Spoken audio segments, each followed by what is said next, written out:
All right, there's the old one. As you can see, it's now custom offset, or in other words, scrap iron. New one, welded up, ready to go. You can see here, most of this is gone.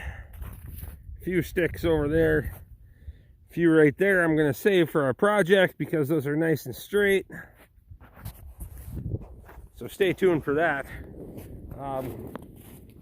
Well, excavator did a great job today, minus that arm bending, but that's not the end of the world. I had another one. It was a half-hour delay to go weld that up, put it back on. At some point this winter or next, we need to do something with this cab, overhead shade, canopy, whatever the frick you want to call it. It's so loose and it rattles and bangs, and it's been welded and broken, and we need to jerk that off there and build a new one. But we did get a good chunk of wood here cut. We're probably, what are we? 8 feet wide, 36, 40 feet long. There's a bit in there. I'm not gonna go throw any guesstimates on there. Once I get it cut, or once I get it split, some of these big ones, a lot of that stuff on top, that goes straight in the boiler. Ones like that, in the boiler. Ones like that, I'm not rustling that in there. I've already had a hernia surgery. I don't need that crap. We got some monsters down here. Those things are all of 20 inches, some of them. I'm not, I learned my lesson doing that. So, some of this is pretty dry. It's going to burn pretty hot, especially some of this tamarack and the spruce. So we're going to be getting into some of these dead standing popples that are maybe a little bit green around the edges yet. And we'll use those to kind of slow the fire down. Right here, there's kind of a whole cluster of dead ones right there that the wind blew into each other. They're all dead. You can see kind of the difference between the tops there, between ones over here that are alive. We're going to get into there, clean those up. There's that one's a dead standing one right there. So, shouldn't say, not the bushy one. There's a couple of them right there that are broke off. See the top laying down. So, we'll get in there, we'll start mixing and matching, and we should be stocking that stove or that woodshed up pretty well. Get a bunch of this. My goal tomorrow morning, get out here right away and finish cutting that up, get it in the pile, and then we have to, obviously we got to do chores. If the weather permits, we're going to scrape that pen down. That's going to take about an hour, but I'd like to get most of that in the woodshed. We'll see how it goes. Right now, with the remaining daylight that I have, I got about an hour and a half of daylight left. I'm going to go do chores.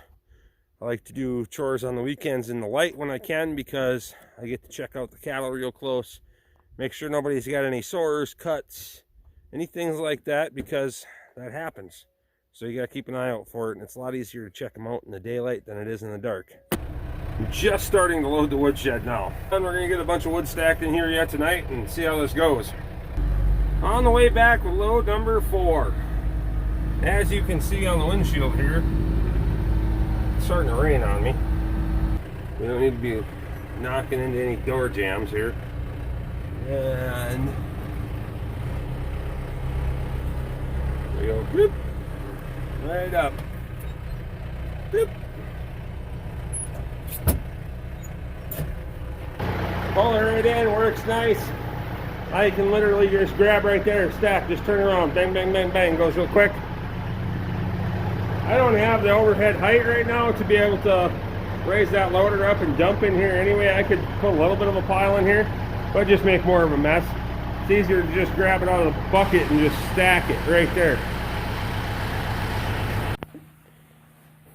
That is 5 bucket loads.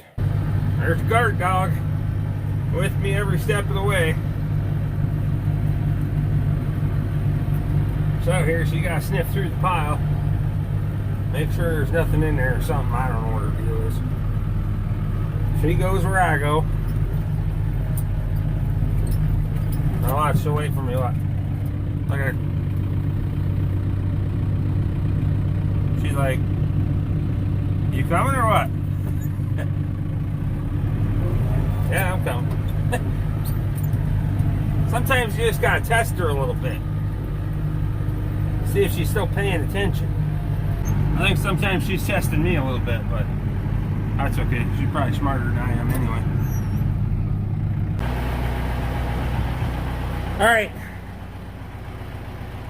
You can see here, this is why most of these trees I cut down.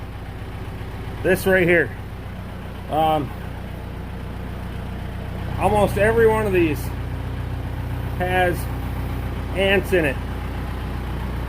So, extreme case right there. Are you an extreme case? What? Did you help? Boy, did you help? You my helper? Huh? You.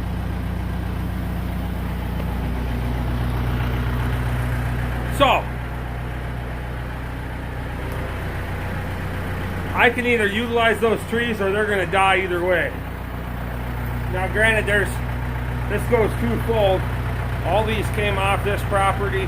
All of them are clearing pasture as well.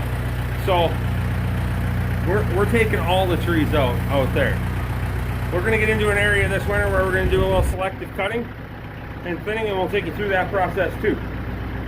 It's well after 9 o'clock. I got plenty of other things to do tonight. I'm not going to bore you guys with those things. They're tedious and just getting ready for the impending snow. Hope everyone's having a great night. See you again soon.